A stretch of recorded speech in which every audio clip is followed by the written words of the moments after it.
Are you ready for me to spill some tea on one of the most important business tips that I could possibly give you? Well, grab your tea because it is how to say no with grace and kindness, but be firm. Come on, I'll show you everything. We'll raise a glass while we think tank how to bring more joy, abundance, and balance into your interior design firm. I'm Sandra Funk, and this is Design Sips. Cheers. Cheers, Sandra. I'm so excited about this topic. So we had designers submit their questions. Let's dive in. Awesome. So Flora says, I'm committed to filling my pipeline with dream clients, but how do I kindly say no if it's not the right fit? I feel so badly that I just say yes. Saying yes to a client that you know is not right for you is so not going to give you the firm that you want, right? We are our clients. Like, that is the pivotal crux of any design firm. So, okay, I'm going to tell you what I say, and it is like ready to roll off my tongue, all right? Thank you so much for your time and consideration, right? I've really looked into your project, and I've come to the decision that it's just not a fit for us.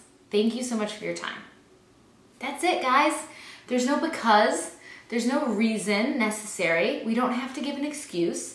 It's so important not to say, we're so busy, so we can't take your project, or we don't do kitchens, or it's really, really dangerous to make up some little white lie to let them down gently, because God forbid, their best friend is your ideal client, and they go back and tell them, oh, they're booked out for years. They're not gonna be, don't even call them, right? So you don't want the word on the street to be that you're too busy, unavailable, don't do that kind of work if it's not true. So you don't owe them an explanation. You simply owe them a response that is, we've looked at your project and we've decided it's not a fit. Thank you so much for your time. That's it. Mm-hmm. Yeah, and I really do feel like when we have this conversation inside our Facebook groups, we're standard members, there is so much hemming and hawing over the no. Yeah, and even like it's very standard inside the standard for a member to like drop their email draft of what they're going to say to their client into the chat and have everyone kind of comment, and it's often like 3 or 4 paragraphs, and I'm like, we've considered your project, we've decided it's not a fit, thank you so much for your time. Like, we've considered your project, we decided it's not a fit, thank you so much for your time. Like, it's a mantra. Start saying it with me, people. And it's the kind of thing that you have to practice. Like, even the first time I said it just now on Design Sips, I was a little tap dancey, right? But it can be that simple. Mm-hmm. I mean, you do have to practice it. You do have to know what you're going to say. And then you just close your mouth, right? I probably have had 3 clients in 20 years say, why? What? Why not?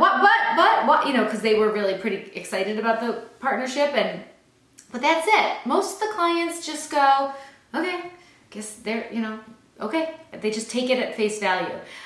When a client pushes further, I just let them know that, we have a body of work and we're really looking into, we really hand select each project, and, for reasons that aren't necessary for us to discuss, it's just not the next project for me. Like, I just won't answer them.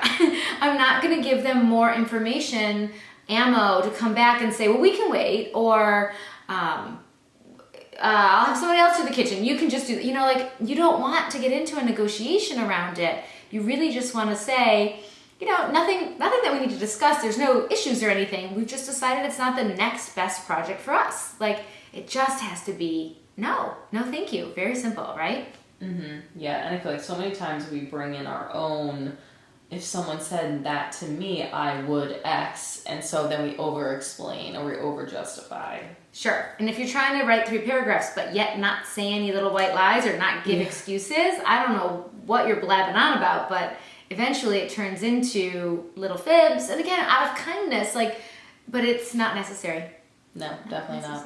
So another thing we hear about this response is designers are like, it just feels rude or it feels unkind.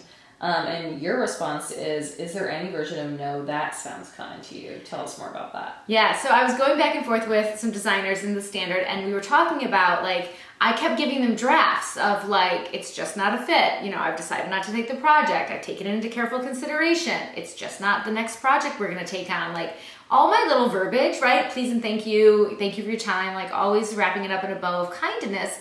But every single draft I gave, there was this one designer who was like, still sounds rude, still sounds mean, still sounds rude, still sounds, dismissive or whatever. And I was like, is there a version of no that doesn't sound mean to you? And then where does that take you in your life? Like, we had this joke when we were like 25 that you just kind of married whoever you were standing next to. Like, I'm sorry, you didn't. God forbid you just marry who you're standing next to because you're of that marriageable age, which probably now is like 35 or something. I don't know, whatever. I'm old.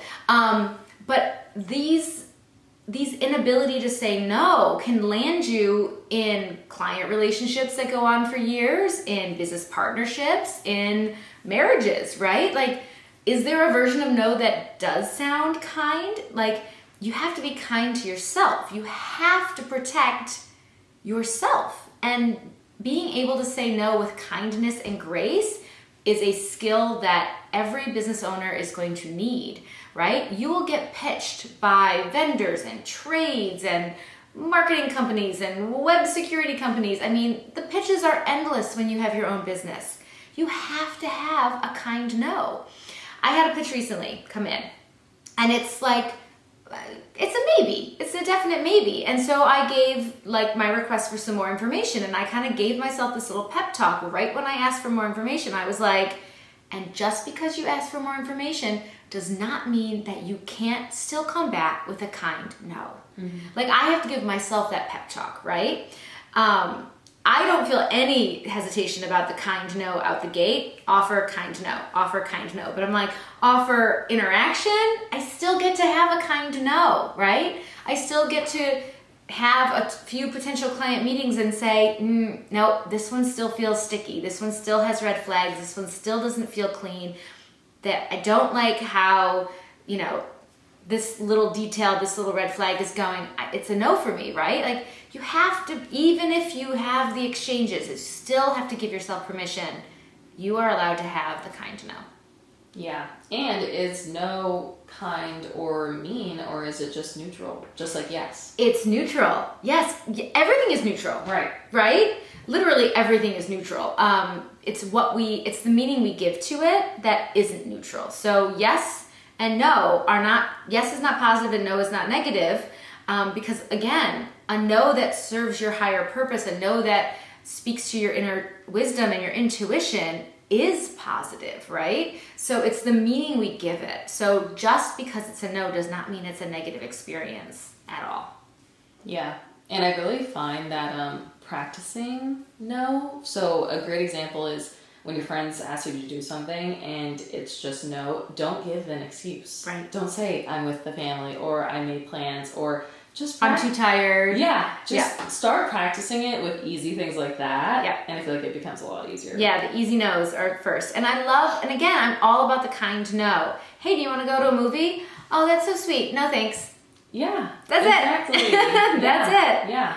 And then you don't have this awkwardness with your friends anymore. They're just like, oh, that's Sandra. I get it. Yeah. She'd rather stay home. Yeah. Which, if you know me, I'd rather stay home. Right. Exactly. If I'm at a party or at an event, I really wanted to go to that event, which is great.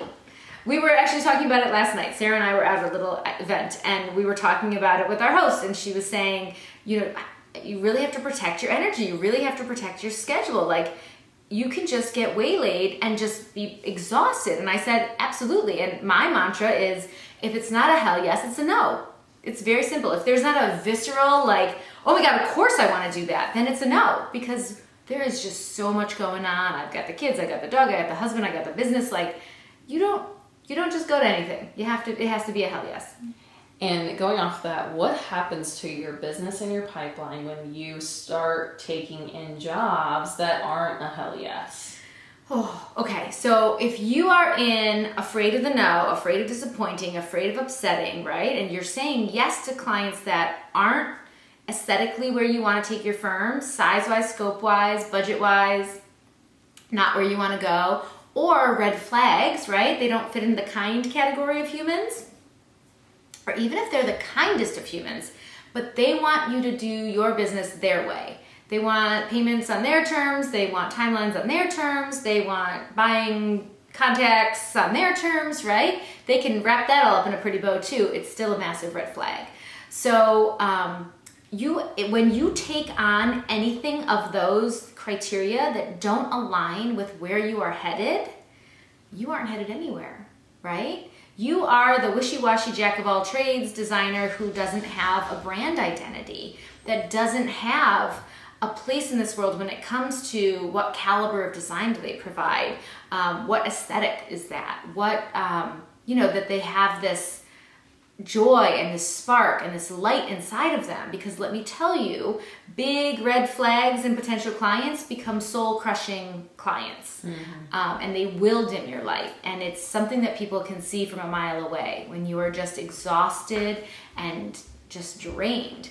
And I can promise you, those big red flag clients are not worth getting involved with. Like, if they're not kind people, or they're gonna tell you how to run your business, or they're degrading or difficult on purpose, this is like sport, it can really ruin the whole vibe, the whole thing. Right. And all of a sudden you're adjusting your contract ways you never thought you would for the rest of the clients. Yes. And if you're playing their game of how they want to pay, you're probably losing out on profitability. You're being taken away from, let's say you sign the red flag difficult person because you just can't say no, and then 2 weeks later the most amazing potential client comes your way, but you are literally maxed out this time. Like, you cannot take on another client. How sad is that? I think some of these red flag clients are tests to make sure that you're willing to wait for the gold that is right around the corner if you will just hold on. Right. So being able to say that no is so important. It is. And we have episodes coming out on how to vet potential clients, how to land potential clients. So stay tuned on our page. We got all the fun stuff coming. Love it. So Sandra, tell us about your yoga instructor who has you do an exercise in class that you're not too fond of. Yeah, exactly. I actually love the exercise. I don't like the connotation, and it comes from the positive and negative aspect, right? So I have this yoga teacher that I just love. Great class, always packed. And one of the things we do is like the forward fold hang, right? You grab your elbows and you just like hang there and let all the stress come out of your back, and you get the incredible hamstring stretch. And he's always trying to get us to loosen up. And so he's like, shake your head yes, shake your head no, and then a yes, and then a positive vibe. And every time we do this exercise, after dealing with the standard members who are having a hard time saying no, I'm always like, no, some of us need to end on a no, because we need to practice our no. We need to stand in our space. We need to feel that we don't need to end on a yes, that ending on a no is perfectly positive when it's creating space for the ultimate real yeses that are coming down the line. So like, as much as I love my yoga and I love that deep, fabulous stretch, every time I'm like, yes, no, and he's like, end on a yes, and I'm like, no, I will not. I don't say that loud. I just internally am rebelling. Yeah, no, I love it. And it's just such a good reminder of what are your own connotations you have with these two words too. Yes. Yeah, like, and feel that in your body, right? When you say yes and when you say no, like, what does that feel like? And try to see if you can say, this no serves me. So it is positive, it is upbeat.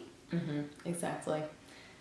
Okay. Love it. So I also want to talk through, we have an amazing example of what happens when you say no to clients that aren't the right fit. And so you had a conversation with MeLinda Kann, a standard member, who did the standard and learned how to say this no. Can you tell us a little bit more about that? Yeah, so MeLinda was telling me that her whole firm is transformed by like knowing who her ideal client is and then holding out for them and letting the not so great, the not a good fit, the red flags, the like intuition stuff that's, like it feels like a no, letting those go, giving them that kind no. And she has been just effusive about the fact that like she feels like she's just magnetizing her ideal client. Like they just know to come to her because she's leaving space for them.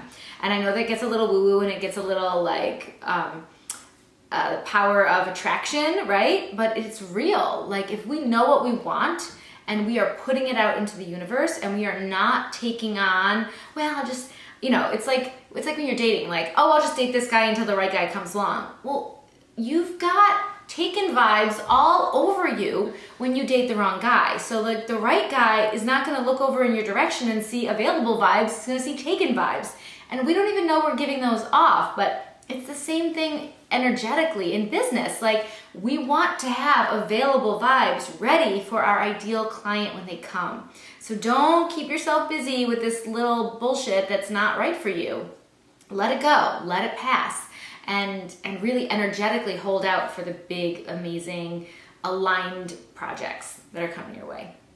Exactly. And prior to enrolling in the standards, she always felt like her clients were the ones in control of the projects too, which you were speaking of before. Yes, that idea of, and it's not even that, maybe the potential client started to talk about payment terms and how they would like it to go. And maybe MeLinda said, well, actually, this is how I structure my business. And maybe they got on board. And now these clients are just from the very beginning opting in, knowing that she has a strong business model, knowing that it's non-negotiable, knowing that they will not be working with her if they don't get on board, that her clients are actually participating in a much more fluid way and flow with her business rather than running the show. When a potential client comes in and they've got all these ideas about how it should go and you don't tell them, that sounds good, but this is how I do it, right? Kind, pivot. They think that what they said is going to fly and that that's going to go. So we have to be strong in the beginning. We really, really have to be clear and stand in our space and be strong. And again, all of this can be wrapped up in kindness. It does not have to be defensive. It doesn't have to be difficult. You're still in that getting to know you, laying it all down phase at that point, and it's just easy. And if that potential client is like, absolutely not, I will not do it your way, I need it to be my way, then you can say, oh, I so understand, and I'm sure there's a designer out there that probably does it that way, and you're probably a perfect fit, but it's not for me. But thank you so much for your time. Like, easy breezy, people, keep it moving.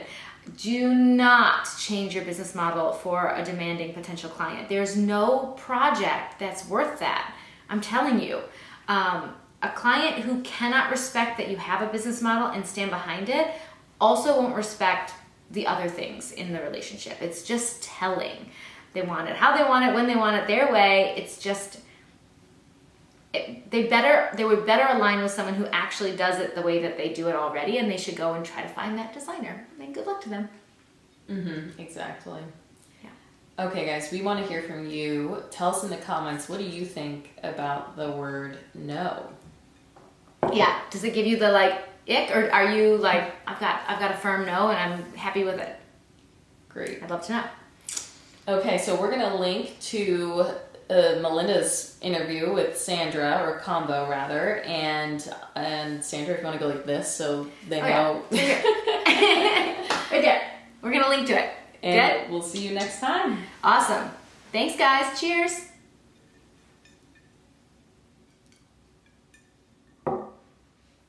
Sorry, I left you hanging. I was like.